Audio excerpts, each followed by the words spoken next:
Welcome to the second part of part 3 of the Bio 6 lecture on the nervous system. So yeah, I know it's confusing, but I split part 3 into two parts, part 3a and part 3b, and this is part 3b.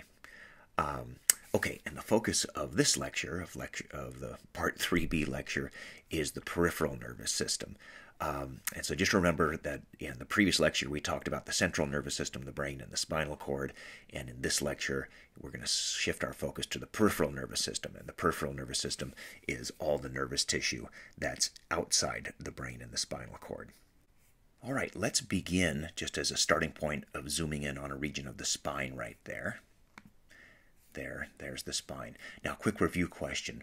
Who remembers what are the types of neurons that you find in the spine and the brain? In other words, what's the name of the type of neurons that you find inside the central nervous system? And the answer is interneurons. Yeah, so all the neurons that are inside your spine and brain are called interneurons. There we go. Okay, now who remembers what are the two types of neurons that are found in the peripheral nervous system? The two types of neurons that are found outside the brain and the spinal cord. And the answer is this. Sensory neurons and motor neurons are the neurons that you find in the PNS. Okay, and of course, you remember the sensory neurons, their job is to carry sense signals into the central nervous system, and the motor neurons, their job is to carry motor signals out of the central nervous system. Okay, so for the rest of this lecture on the peripheral nervous system, we're actually just going to focus entirely on motor neurons, not the sensory neurons. So yeah, so it's just from here on in, everything I'm talking about is just the motor neurons of the PNS, not the sensory neurons. All right, so let's imagine zooming in on that motor neuron a little bit more. Well, if you look at the lecture handout, it actually tells you that there are two types of motor neurons, and they are called SNS motor neurons and ANS motor neurons.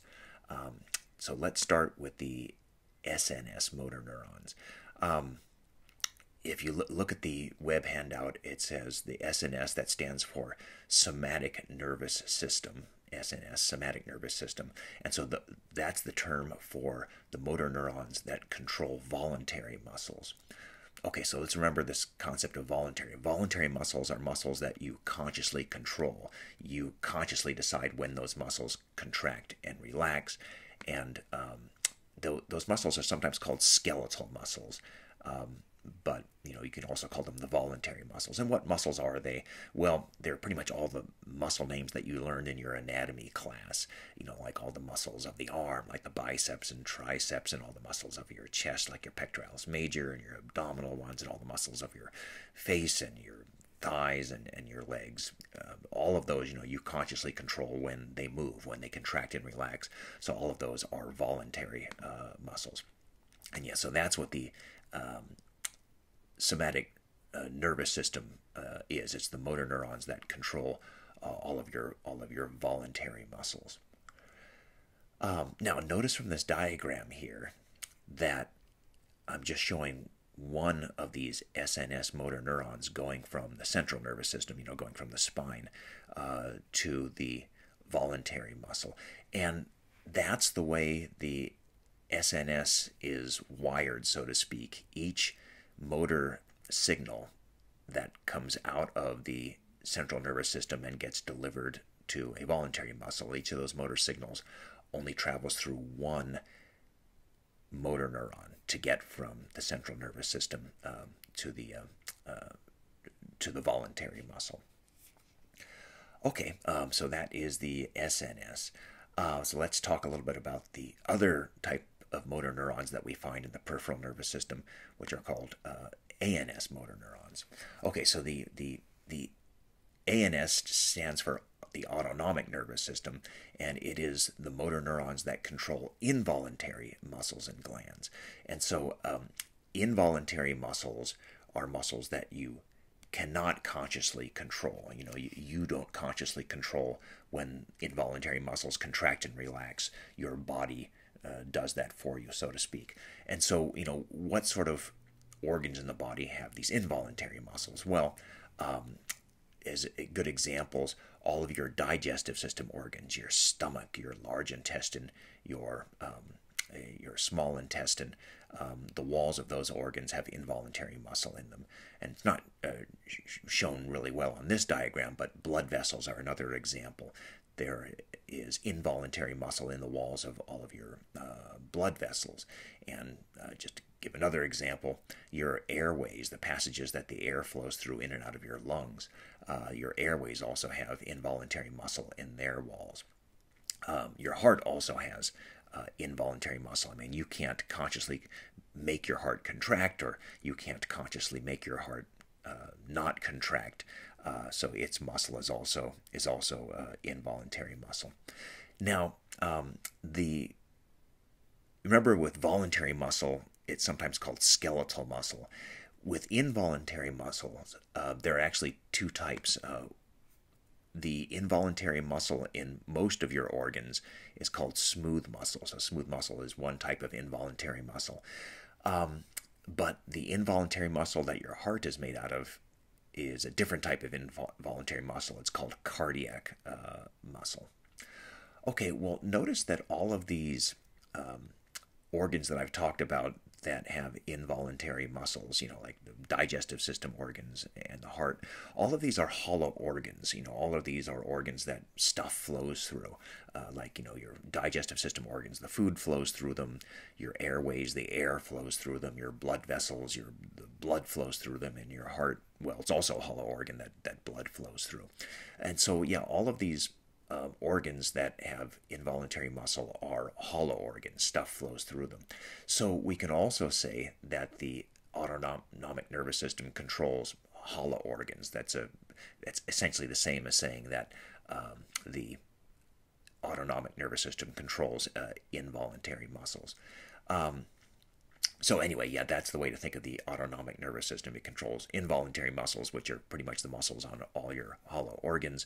But remember, it also controls glands. Glands are structures in the body that secrete things like sweat glands and salivary glands making saliva in your mouth, or glands inside your digestive organs that secrete digestive juices. The ANS, the autonomic nervous system, also controls glands, as well as involuntary muscles in your hollow organs. Okay, so I'm going to use this purplish-looking organ right here to represent all of those organs that have involuntary muscles. All your hollow organs. Okay, so let's now bring in the motor neurons of the autonomic nervous system. The motor neurons that control these involuntary organs, and so that's what these motor neurons are supposed to be. And so I'll kind of put a box around them. So those are autonomic nervous system motor neurons. And you might wonder, well, why are there a whole bunch of them? Well, let me come back to that later, why there are a whole bunch. But just for right now, just accept that these represent motor neurons of the ANS. Okay, so there are actually two divisions of the ANS. So we're still talking about motor neurons, motor neurons of the ANS, but they're divided into two groups. One group is called the sympathetic division of the ANS, and the other group is called the parasympathetic division of the ANS. So what are these two divisions of these ANS motor neurons? Well, on one of the pages of your lecture handout, it says this: the sympathetic division puts organs into a mode that's appropriate for threatening or harmful situations, and the parasympathetic division motor neurons put your organs in a mode that's appropriate for calm, peaceful, and relaxed situations. So here's the explanation of that. When something makes you angry or frightened, your sympathetic division motor neurons get more active. They start sending more signals. So, here's this woman. It looks like she's having a nightmare of some sort, right? So she's frightened. So if something makes us angry or frightened, your sympathetic division motor neurons start firing off a whole bunch of nerve signals to these organs that have involuntary muscle. And yeah, the sympathetic division signals put those involuntary organs into a mode that's appropriate for you being in a excited, angry, or frightened situation. When you're calm and peaceful and relaxed, it's the parasympathetic division motor neurons that start sending off a lot of signals. Here's this woman now, looks like she's woken up from her nightmare, and now she's happy and calm and peaceful. And so in those types of situations, the motor neurons of the parasympathetic division of the ANS are the ones that get more active. And so when your involuntary organs receive signals from your parasympathetic division of the ANS, those organs go into a mode that's appropriate for you being in a calm and peaceful and relaxed situation. Okay, so the two divisions of the ANS are the sympathetic division and the parasympathetic division.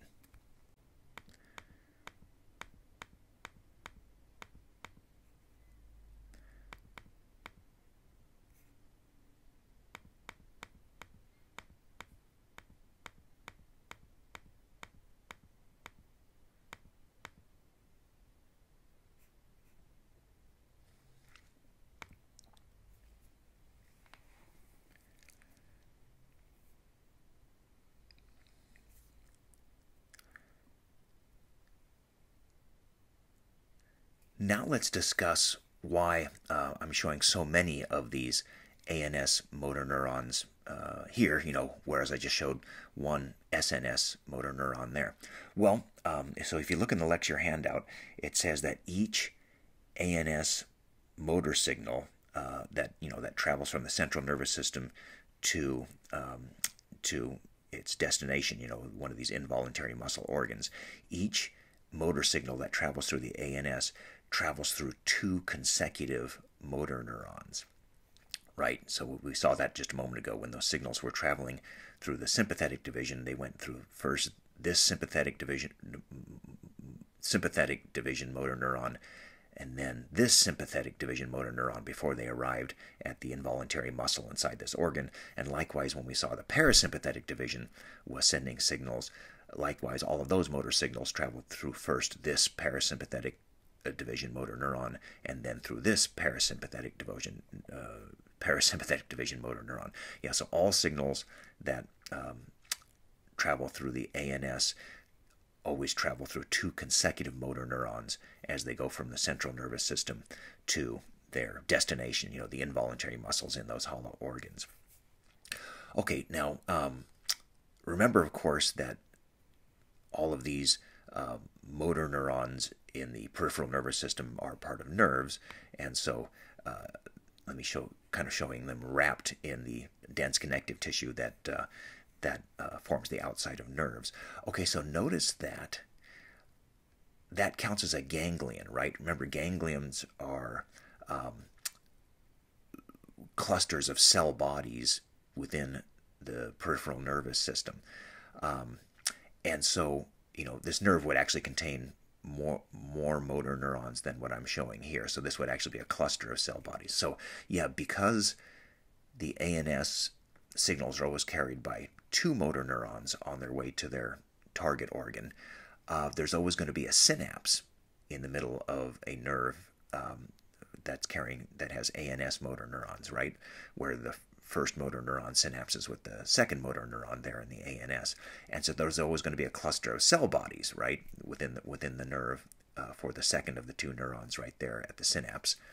And so that counts as a ganglion, right? So, and yeah, in any nerve that has motor neurons from the ANS, there's going to be a ganglion inside where the first motor neuron synapses with the cell body of the second motor neuron. And the reason I'm pointing this out, that these nerves in the peripheral nervous system that are part of the ANS have ganglia in them, is that they use that as sort of a reference point to talk about these neurons. The first of the two motor neurons in each division of the ANS is called the preganglionic neuron. So this is the preganglionic motor neuron of the sympathetic division of the ANS. And this is the preganglionic neuron of the sympathetic division, the parasympathetic division of the ANS. And this is the postganglionic neuron of the sympathetic division of the ANS, and this is the postganglionic neuron here of the parasympathetic division of the ANS. Okay, so just to review, each motor signal that travels from the CNS to involuntary muscles in hollow organs through the ANS always goes through two consecutive motor neurons, and you call the first of those two the preganglionic motor neuron, and the second of those two the postganglionic motor neuron. So here's the preganglionic motor neuron and the postganglionic neuron of this nerve that's part of the sympathetic division, and here is the preganglionic neuron and the postganglionic neuron of this nerve that's part of the parasympathetic division of the ANS. Okay, remember that the sympathetic division puts these organs with involuntary muscles into a mode that's appropriate for angry and frightened and crisis situations, and the parasympathetic division puts these organs with involuntary muscle into a mode that's appropriate for a calm, peaceful, and relaxed situations. And, not too surprisingly, those tend to be opposite effects on the organ, right? We sort of expect that whatever mode an organ goes into that's appropriate for a crisis, angry, frightened situation would be the opposite of the mode that the organ goes into if it's a calm and peaceful and relaxed situation. And we call opposing opposite effects antagonistic. So we can say that the two divisions of the ANS, the sympathetic division and the parasympathetic division, they usually have mutually antagonistic effects on the organs that they control. Let's do some specific examples of this. You'll see what I mean. As the first involuntary organ with involuntary muscle that we'll talk about, let's do the heart. And of course, the heart beats. When the heart is beating, its job is to pump the blood. The heart circulates the blood throughout your body. Okay, so if you had to guess, what's the effect of being angry and frightened on your heart rate and how strongly it contracts? Well, you probably know this from experience. When you get angry and frightened, your heart rate goes higher and your heart beats more strongly. So when the heart receives motor signals from the sympathetic division, when you're angry and frightened, the heart responds by beating faster and more strongly.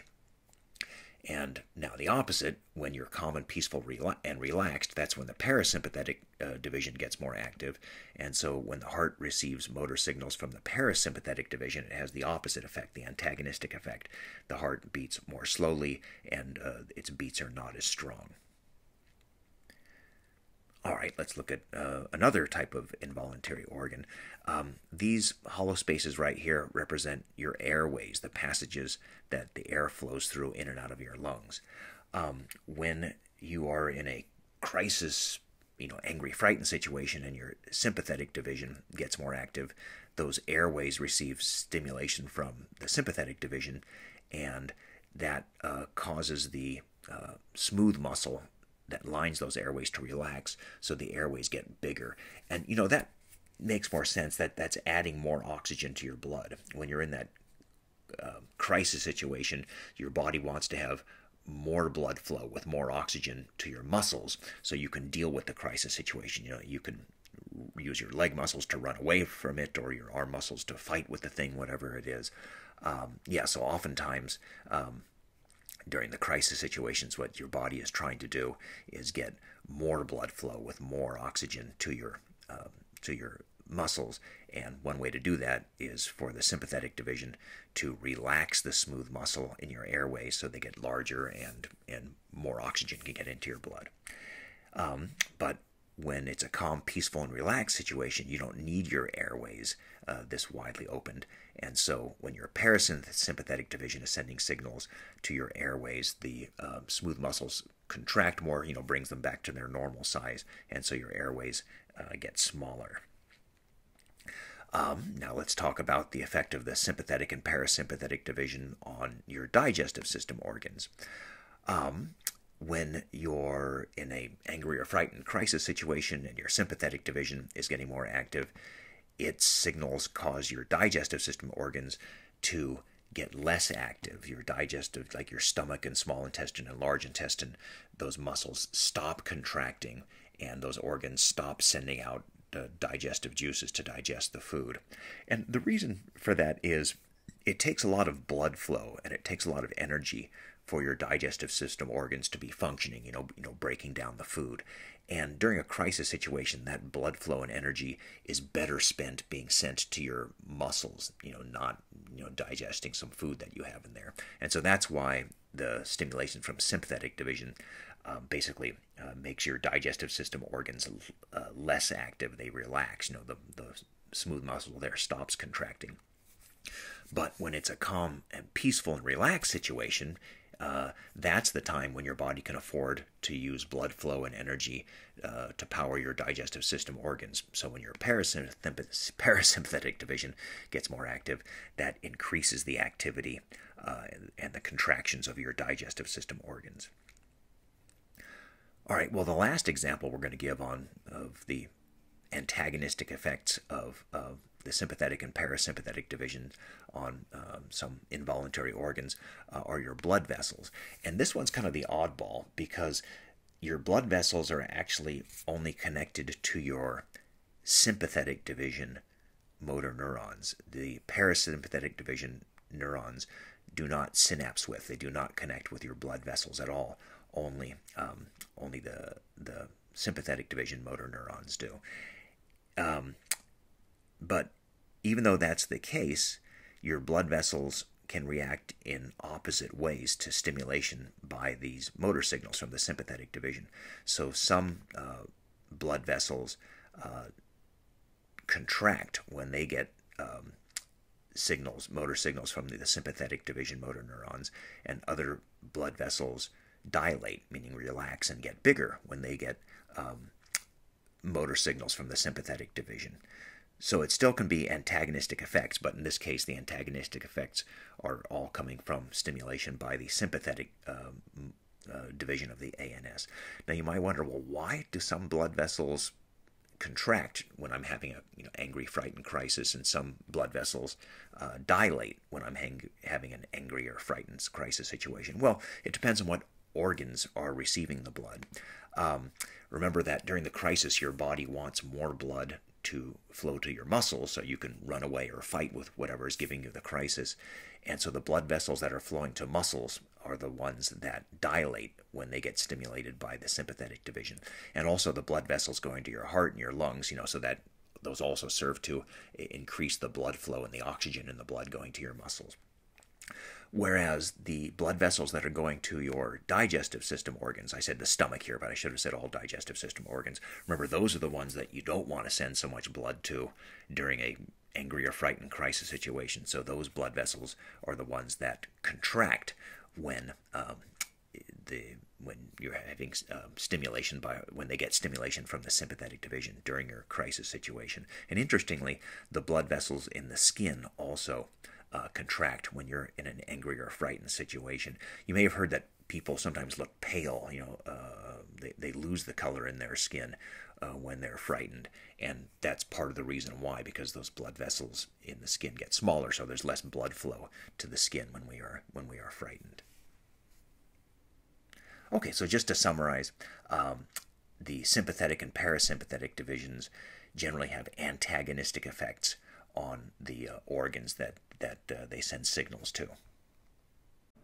Well, let me switch back to showing an organ here that is actually controlled by the sympathetic and the parasympathetic divisions of the ANS. Maybe, we can use a digestive system organ as an example. Okay, well, notice from this diagram of the ANS that when I showed you the sympathetic division of the ANS, I showed that the preganglionic neuron is a lot shorter than the postganglionic neuron. And one of the effects of that is that the ganglion, where you have a collection of these cell bodies right here, of the postganglionic neuron, the ganglion of nerves that have the sympathetic division of the nervous system, that ganglion is going to be close to the spine, right? Because in the sympathetic division, as you can see here, the preganglionic neuron is shorter than the postganglionic neuron, so the ganglion, where these see these cell bodies right here, are going to be very close to the spine.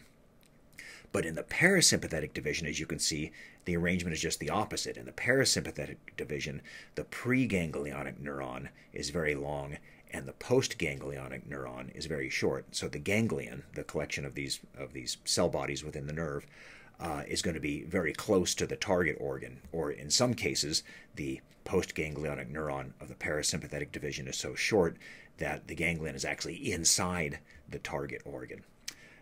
So yeah, just summarizing that again, in the nerves that carry the sympathetic division motor neurons, the ganglion in the nerve is very close to the spine, and in nerves that carry the parasympathetic division of the nervous system, the ganglion is very close, or in some cases within the target organ. And again, that difference stems from the fact that in the sympathetic division, the preganglionic neuron is very short, so the ganglion is close to the spine, and in the parasympathetic division, the preganglionic neuron is very long, so the ganglion is closer to the target organ. Now you may say, well, why is that difference? Why is it that in the sympathetic division, the ganglion is close to the spine, and in the parasympathetic division, the ganglion is close to the target organ? Nobody really knows. It's just kind of a mystery of the way the ANS works. Okay, so that's a little bit about the ganglion locations in the sympathetic and parasympathetic divisions of the ANS. Let me talk a little bit about the neurotransmitters that these motor neurons secrete. So notice everything in this diagram is motor neurons. There's a motor neuron of the SNS. These are all motor neurons of the ANS. What neurotransmitters do they secrete? Well, let me go back to this diagram. We talked about neurotransmitters before. Each neuron in the nervous system secretes one and only one neurotransmitter. But there are several different types of neurotransmitters. So certain neurons in the nervous system, will secrete dopamine as their neurotransmitter, and other neurons in the nervous system will secrete serotonin as their neurotransmitters, and other ones will secrete GABA, and other ones glutamate and endorphin and acetylcholine and norepinephrine. So, the question we're addressing right now is, okay, for motor neurons, what neurotransmitter or neurotransmitters do they secrete? Well, here are the answer: norepinephrine or acetylcholine. So what I'm saying is some motor neurons secrete norepinephrine as their neurotransmitter, and some motor neurons secrete acetylcholine as their neurotransmitter. So that's it. If it's a motor neuron, it either secretes norepinephrine or it secretes acetylcholine as its neurotransmitter. But getting back to this diagram, you might say, okay, well, which neurons secrete norepinephrine and which neurons secrete acetylcholine? Well, let me start to explain. The postganglionic neurons of the sympathetic division secrete norepinephrine as their neurotransmitter. And matter of fact, I think I'll have it. There's the cartoon of it. You can see that this postganglionic neuron of the sympathetic division secreted norepinephrine onto its target organ right there. The postganglionic neurons of the parasympathetic division, in other words, this neuron right here, secrete acetylcholine as their neurotransmitter. And incidentally, that's how the target organ figures out whether it's being stimulated by the sympathetic division or the parasympathetic division. If the target organ gets exposed to norepinephrine neurotransmitter, it knows that it's being stimulated by the sympathetic division, so it knows that it should go into the mode that's appropriate for an angry or frightened crisis situation. But if the target organ finds that it's getting exposed to acetylcholine, then the target organ knows that it's getting stimulation from the parasympathetic division, and therefore it should go into a mode that's appropriate for a calm, peaceful, and relaxed situation. Anyway, the postganglionic neurons of the sympathetic division secrete norepinephrine, and the postganglionic neurons of the parasympathetic division secrete acetylcholine as their neurotransmitter.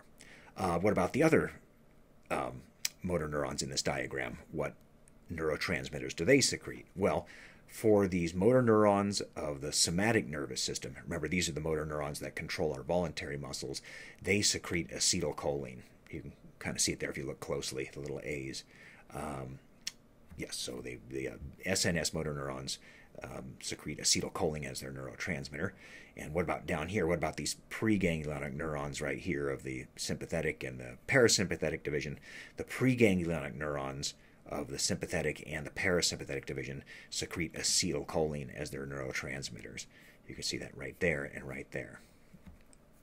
Okay, so if I had to summarize what we just talked about, we're talking about what neurotransmitters do motor neurons secrete, and the answer is this. All motor neurons secrete acetylcholine as their neurotransmitter, with the one exception being the postganglionic motor neurons of the sympathetic division. They are the only motor neurons who don't secrete acetylcholine, and what they secrete is the neurotransmitter norepinephrine. All right, so now you are an expert in the neurotransmitters that motor neurons secrete. I want to now focus our attention on norepinephrine. Let me make the acetylcholine neurotransmitters kind of vanish for a second. What I want to focus your attention on norepinephrine is there's something interesting about it. In terms of contraction or relaxation of muscle, it can have opposite effects on different organs. So for instance, we talked about this earlier. When you're angry or frightened, and so your sympathetic division is getting active and it's stimulating your digestive system organs, remember that the stimulation by the sympathetic division, in other words, the norepinephrine neurotransmitters, causes the smooth muscle on your digestive system organs to relax. So your digestive organs get less active during your angry or frightened crisis situation. But norepinephrine neurotransmitter, remember, had the opposite effect on your heart. That the norepinephrine neurotransmitter actually causes your heart muscle cells, your cardiac muscle cells, to contract more, faster and more strongly. And so, yeah, it's interesting. We have the same neurotransmitter, norepinephrine, in one case causing involuntary muscles to relax, and on a different organ in the heart, it's causing the same neurotransmitter, norepinephrine, is causing those cardiac muscle cells to contract. So, how is that possible? How can the same neurotransmitter have opposite effects on different organs? Well, the answer has to do with the receptors for the norepinephrine neurotransmitter. Remember that any molecule that's going to be detected, like any neurotransmitter, the receiving cell has to have neurotransmitters receptors to bind to and detect that. So there are receptors for norepinephrine neurotransmitter.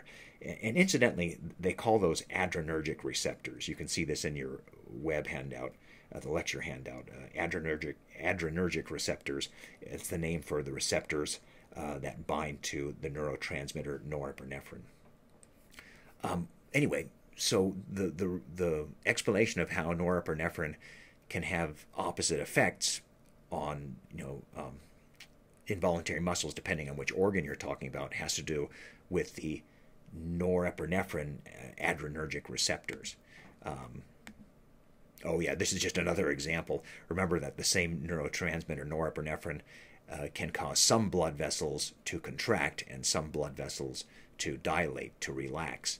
And that takes place because blood vessels have smooth muscles in their wall. So again, we're seeing norepinephrine can have opposite effects. In some cases, it contracts smooth muscle, and in other cases, it relaxes smooth muscle. So how is it the same neurotransmitter can have opposite effects on different types of blood vessels? And again, it comes down to the fact that the adrenergic receptors, the receptors for the norepinephrine neurotransmitter, there are different types of those receptors. So here we see a postganglionic neuron of the sympathetic division, and we know that it is because it has norepinephrine as its neurotransmitter. And let's give it some target cells. Let's say this is some muscle in the heart that's called a cardiac muscle. There's a cardiac muscle cell, and these represent some smooth muscle cells. Well, yeah, so what I was saying a moment ago is there are different types of adrenergic receptors. There are different types of receptors for norepinephrine neurotransmitter. They're all called adrenergic receptors. The adrenergic receptors that you find in the cardiac muscle cells are called beta-1 adrenergic receptors. And when they bind norepinephrine, that type of adrenergic receptor, the beta 1, causes the cardiac muscle cell to beat stronger and faster. Matter of fact, let's see that here. There you go. Yeah, when norepinephrine is bound by a beta 1 adrenergic receptor, the cell, in this case the cardiac muscle cell, contracts stronger and faster. That's why your heart beats stronger and faster when it's getting stimulated by the sympathetic division. This receptor that you see on this smooth muscle cell right here is called a beta 2 adrenergic receptor, and it's different from the beta 1, and it actually causes the opposite effect. When the beta 2 adrenergic receptor binds norepinephrine, it causes the smooth muscle cell to relax and not have any contractions. There you can kind of see it, the cell is relaxing. And so, for instance, that's why when your digestive system organs are stimulated by the norepinephrine from your sympathetic division, your digestive system organs relax. They don't contract anymore because they have the beta 2 receptors.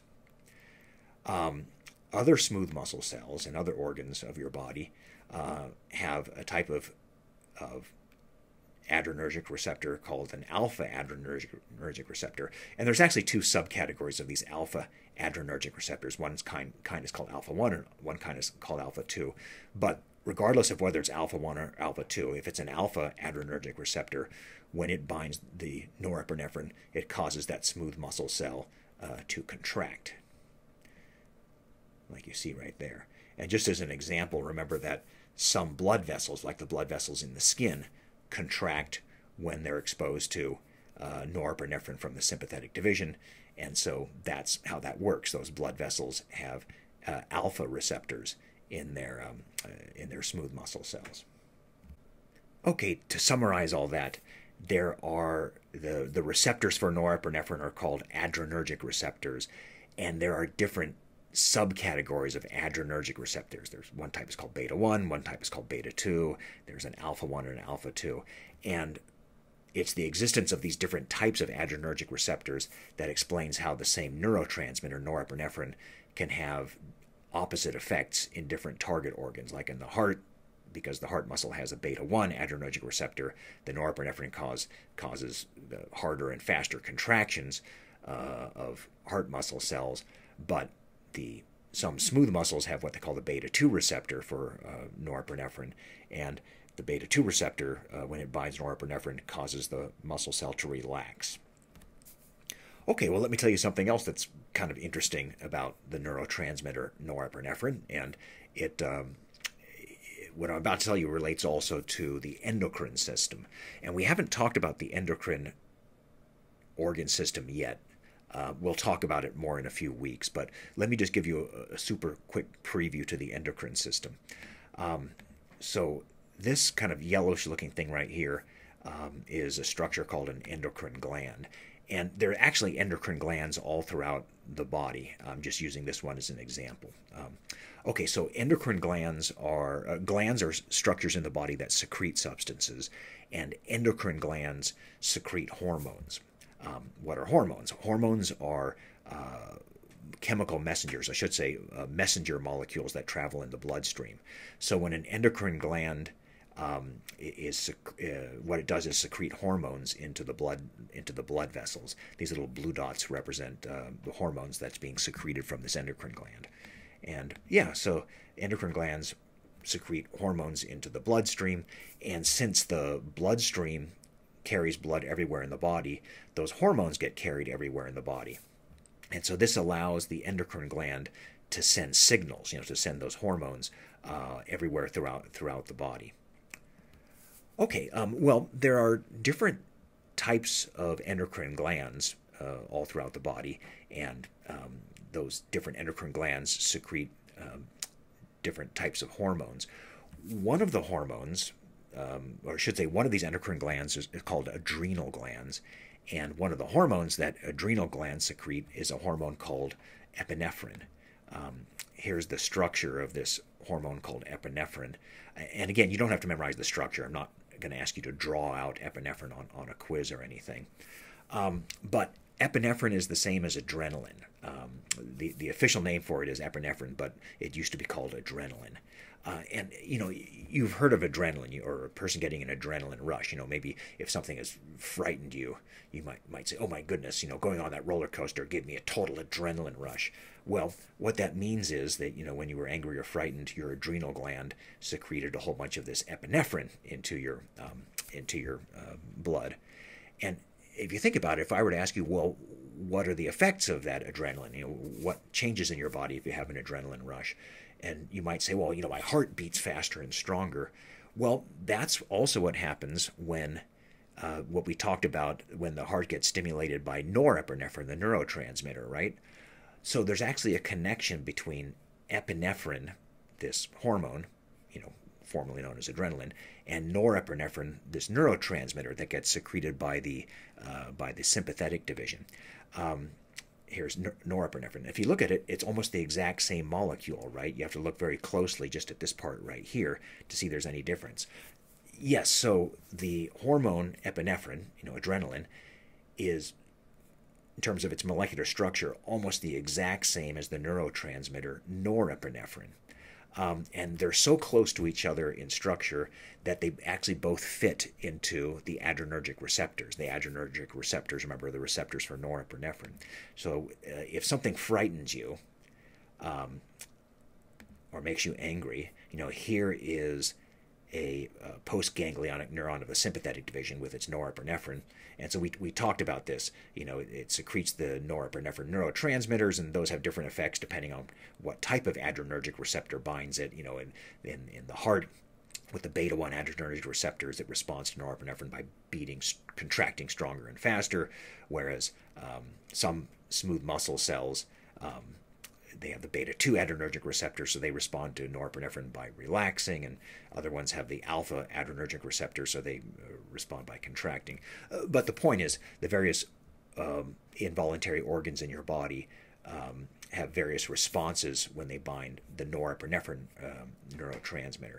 And so what I was saying, though, is also when you're angry and frightened, your adrenal glands secrete epinephrine, and epinephrine is so similar in shape to norepinephrine that it fits into all those same receptors. And so the hormone epinephrine gives you the same effects. The epinephrine makes your heart beat stronger and faster, and makes some smooth muscles relax, and makes other smooth muscles contract. So when you're angry or frightened, all of your involuntary organs are actually getting two types of signal molecules that put them in the proper mode for being angry and frightened. They're getting epinephrine hormone, and they're also getting norepinephrine neurotransmitter, and both the hormone and the neurotransmitter bind to the same receptors, and so they give you the same effects in your involuntary organs, namely putting those organs in a mode that's appropriate for a crisis, angry or frightened situation. All right, let me tell you something kind of else interesting about norepinephrine.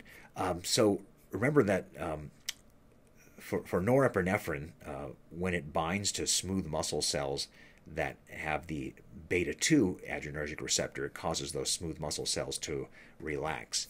And one of the organs in the body where the norepinephrine neurotransmitter causes relaxation is in your airways. And I don't have a diagram of this right now here in the lecture cartoon, but I showed it to you earlier, that when the airways get stimulated by the sympathetic division, the airways open up, they dilate, they get wider, so you can bring more oxygen into your blood. And how that works is this: the smooth muscle in your airways has the beta-2 adrenergic receptor. So when that smooth muscle binds norepinephrine, or adrenaline, or epinephrine, that smooth muscle in the airways relaxes, and then you can get more oxygen into your blood. Well, hold that thought. We're going to get back to that in just a second. Some people have a breathing problem called asthma, where their airways suddenly constrict to too small a size, and they can't breathe well. For people who have severe asthma, they're sometimes given inhalers. It's a little canister of a medicine, and then they breathe in this medicine from the inhaler, and it relaxes the smooth muscle. The medicine relaxes the smooth muscle of their airways, and that stops the asthma attack. They can breathe again. Well, in many of these inhalers, the medicine inside the inhaler is a drug called albuterol. And albuterol is an agonist of the beta 2 receptors. You might say, what? Well, so remember the beta 2 adrenergic receptors are the ones that on smooth muscles cause the smooth muscle to relax when it binds norepinephrine or epinephrine. But I'm saying this albuterol in the inhaler is an agonist of those receptors. And remember, agonists are molecules that fit into a receptor and trigger the receptor to carry out the function on the cell that has it. So an agonist is a molecule that's not the normal molecule that binds into a receptor's binding site, but it does still fit in there, and it causes the receptor to trigger the response. So a person's having an asthma attack, they take their inhaler and breathe in the inhaler, and the albuterol, being an agonist of the beta 2 receptors, binds to the beta 2 receptor, causes the smooth muscle in their airways to relax, and that allows them to breathe again. Kind of interesting. Here's another thing that sort of relates to norepinephrine and the adrenergic receptors. In heart muscle cells, remember, the cardiac muscle cells, they have the beta 1 adrenergic receptor, and remember that when that binds the norepinephrine, it makes the cardiac muscle cell contract stronger and faster. Well, some people, particularly people with weak hearts, their heart is weak, so weak that it could be damaged if it starts beating stronger and faster. In other words, their heart just can't take that stimulation by their sympathetic division to beat stronger and faster. It could potentially trigger a heart attack. And so some people who have weak hearts, who don't want their hearts being stimulated by their sympathetic division, take drugs called beta blockers. And as it turns out, these beta blockers are antagonists of the beta 1 receptor. You might say, what? Well, so again, the beta 1 adrenergic receptor is found on cardiac muscle cells, and when it binds norepinephrine, it causes those cardiac muscle cells to beat stronger and faster. Here's this white thing represents a beta blocker. So beta blockers are antagonists of the beta 1 receptor. Antagonists are molecules that bind to the receptor, but they don't trigger the response. So beta blockers don't make the heart cells contract. But antagonists block the receptor, so the actual molecule that's supposed to bind in the receptor, like in this case norepinephrine, bonk, it can't bind, and nor can epinephrine. And so now you can see with the use of these beta blockers that if the person feels that something is going to trigger their sympathetic division, something's going to make them angry or frightened, they take their beta blockers, and so that stops the norepinephrine and the epinephrine from binding to their beta 1 receptors, so their heart does not beat stronger or faster, even when the person's sympathetic division is being activated, and thereby the beta blockers protect the person from having a heart attack. Well, we are almost done with our lecture on the nervous system. The last topic I want to cover are some disorders of the nervous system. In other words, problems with the nervous system. Now, before I jump into nervous system disorders, let me first go over a little background about normal nervous system development. So, as newborn babies, when we're born, we have all the neurons we're ever going to have in our brain. In other words, you're born with every neuron you're ever going to have. Now, you don't have to know the number that I'm about to tell you, but in case you're curious, you have around 100 billion neurons inside your brain. And you may wonder then, well, if newborn babies have all the neurons that we adults do, why aren't they as smart as adults? Why don't they speak languages and know how to walk and talk and do all the things that adults do? And of course, the answer is learning. Yes, they're about 100 billion neurons, just like an adult, but they haven't learned to do things yet. They haven't learned how to walk properly or pick up objects or speak languages or things like that. And they're not exactly sure how learning works. They're not exactly sure what changes with the neurons in the brain when we learn things. But they think at least part of it is new synapses forming. So, babies are born with all the neurons that we're going to have, but those neurons haven't fully formed synapses with each other yet. And so, yeah, they think that part of learning is that the neurons are forming new synapses with each other, and that in some way helps us learn new skills. Okay, so think of that as sort of normal nervous system and brain development. Now let's talk about some abnormalities, and I've subdivided the abnormalities by age. The first one I'm going to talk about is nervous system problems, basically brain problems that can be seen in newborns. One of these is mental retardation, which we define as failure of the cerebrum to develop to its full potential. And there are different possible causes of mental retardation. One of these, one common cause is chromosomal abnormalities.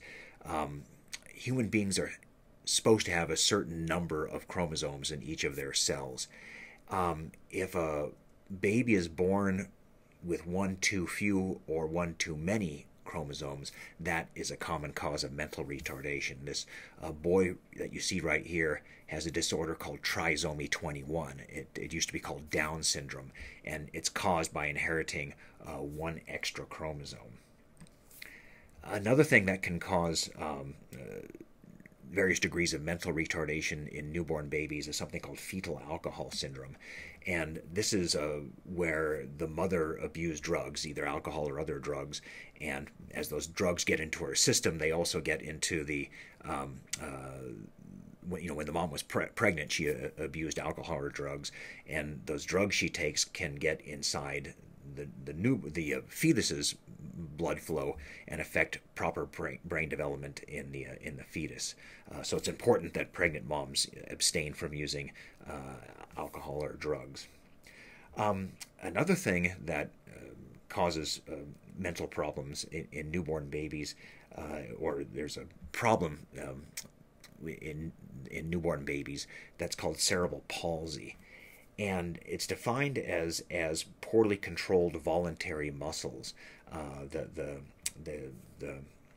child is just not able to use their voluntary muscles, like their arms and their legs muscles, in a normal way. And they're not entirely sure what causes cerebral palsy, but they think it might be related to oxygen deprivation to the baby's brain when the baby is being born.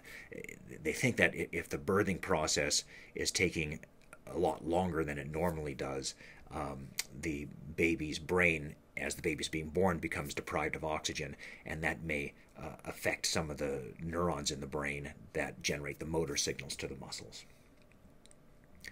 All right, so let's move on to nervous system disorders that can happen to a person at any age.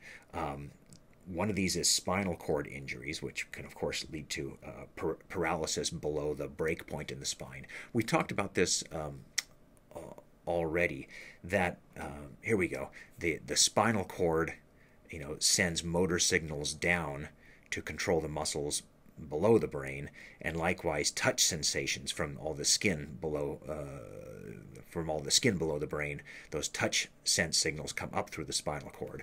So if the person breaks their spinal cord, typically in some sort of accident, the brain is cut off from sending motor signals to any muscles below the site of the break, and the brain cannot receive any touch sensations from any parts of the body below the break. So if the person, as an example,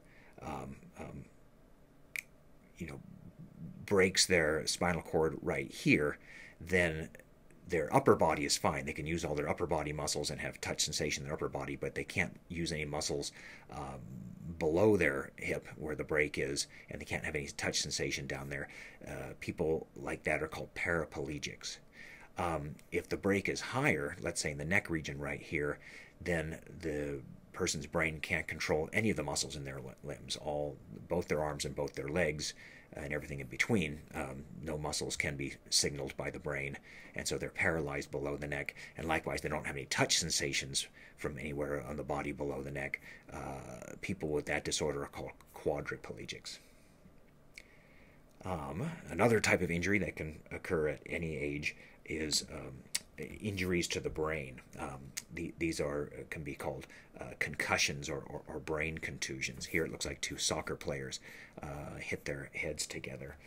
The symptoms of injuries to the brain depend on which region of the brain has been damaged, but typical symptoms are trouble thinking, nausea. The person feels like they want to throw up sometimes, or if it's a severe concussion, the person can be knocked unconscious.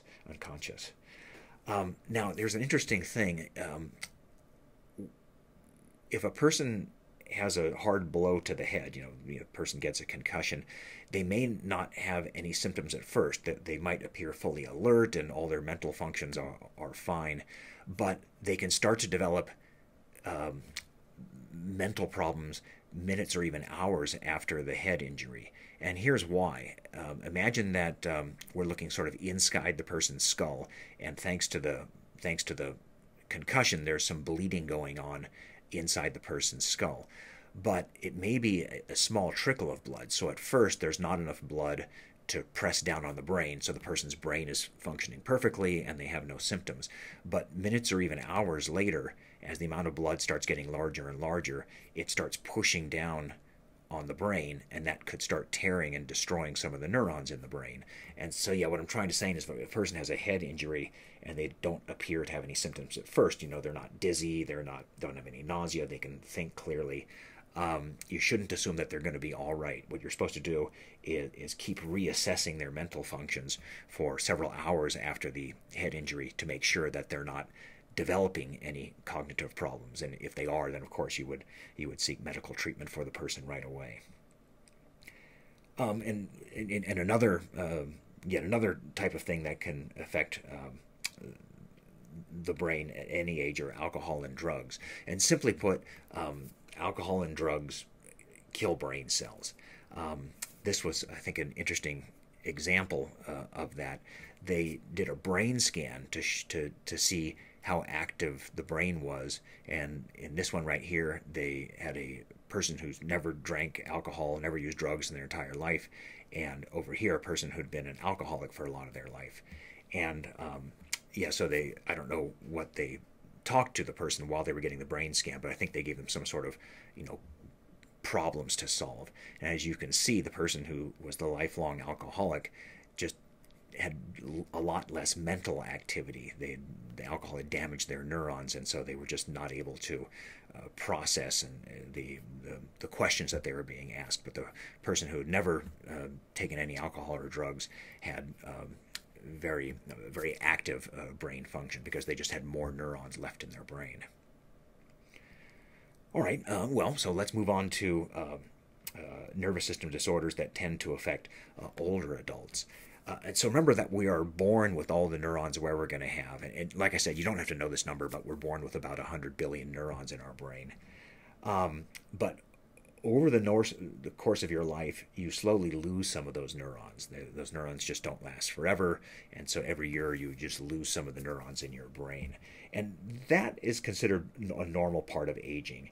And loss of a small number of neurons day to day and year to year doesn't usually cause too many problems even when you get to your senior years. But oftentimes, as people get into their senior years, they have what they call mild senility. And senility just means forgetfulness or confusion. But like I said, that's considered a normal part of aging, that because of the slow loss of neurons in the brain, that seniors might get a little bit forgetful or a little bit confused. But in and of itself, yeah, that's considered normal aging, and it's usually not too debilitating in the sense that it doesn't stop them from living independently and having normal lives. What is more severe is what's commonly called a stroke. The medical term for a stroke is a cerebrovascular accident, and in a stroke, in a cerebrovascular accident, part of the brain neurons have been killed off from lack of blood flow. Here you see some of the blood vessels that supply blood to the neurons of the brain. And if, for whatever reason, let's say this one right here, one of those blood vessels was not able to deliver blood flow to that part of the brain, then those neurons would just die from lack of oxygen and lack of nutrients. And so, yeah, that's what cerebrovascular accident is, where part of the brain gets killed off from lack of blood flow. Now you might say, well, why would that blood vessel suddenly stop carrying blood to that region of the brain? There can be different causes. In some cases, the brain blood vessel is clogged, typically by deposits of fat. That's what causes the stroke. In other cases, the blood vessel may burst, and so as the blood leaks out of it, it's not able to deliver the blood to the region of the brain that it was supposed to deliver the blood to. Anyway, so that's what a cerebrovascular accident is caused by, lack of blood flow to a region of the brain. And what the symptoms are going to be really depend on which area of the brain the stroke happened in. For example, remember that some regions of the left hemisphere are involved in language. And so if the stroke happens in those regions of the brain, the person may lose the ability to speak. Other regions of the brain are involved, for example, with generating motor signals, to move the voluntary muscles to walk or use their arms. And so if the stroke happens in those regions of the brain, the person might become paralyzed, at least in some of their limbs might stop. They might not be able to send motor signals to some of their limbs. Now, unfortunately, nervous tissue does not regrow. If it gets killed off like in a stroke, those neurons are never going to be able to regrow themselves. And so usually people who suffer a stroke, they're never able to fully recover the abilities that they've lost because of the stroke. Now, the other regions of the brain can sometimes partially take over for the neurons that have been lost. And so with enough therapy, a person can get some recovery. Like a person who has some partial paralysis because of a stroke, with enough therapy might learn to partially use those limbs again. But full recovery from a stroke is very, very rare. All right, and the last nervous system disorder that tends to affect older adults that we're going to talk about is something called Alzheimer's disease. And it's the symptoms are severe senility and dementia. Remember, senility means forgetfulness, and so people with Alzheimer's disease forget almost all aspects of their life. They forget how old they are. They forget where they are living. They even forget their loved ones, like their spouse or their children. They just don't know who those people are. And it also can cause dementia, which means loss of touch with reality. The people with severe Alzheimer's can sometimes suffer hallucinations. They just don't know what's going on around them.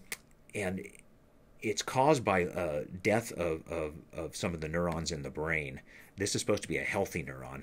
In people who have Alzheimer's, what they found is when they do autopsies on the person's brain after the person's died, they find that many of the neurons have been killed off by some protein fibers that are growing around the neuron.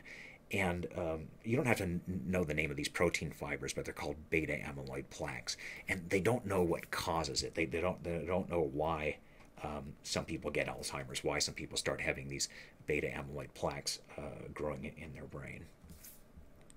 And unfortunately, they don't have any really good treatments for Alzheimer's yet. They have some drugs that can slow down the progression of the disease a little bit, but they don't slow down the progression very much, and they certainly don't have a cure for Alzheimer's yet. Okay, well, that brings us to the end of our lecture on the nervous system.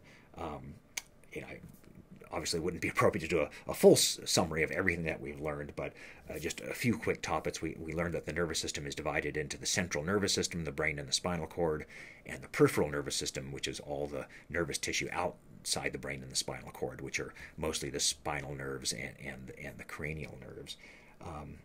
We learned that the parts of the neuron, like the cell body, the dendrites, and the axon, and what those parts do. We learned about action potentials, these electrical signals that travel down the axon. We learned a little bit about the neurotransmitters that are secreted by a neuron that go over to its target cell. And now in this last part, we learned about some disorders of the nervous system. Okay, yeah, so that's the end of our lecture on the nervous system. As usual, I recommend that you do the review question problems just to test your knowledge of what we've learned. Okay, thank you very much, and I will see you in the next lecture.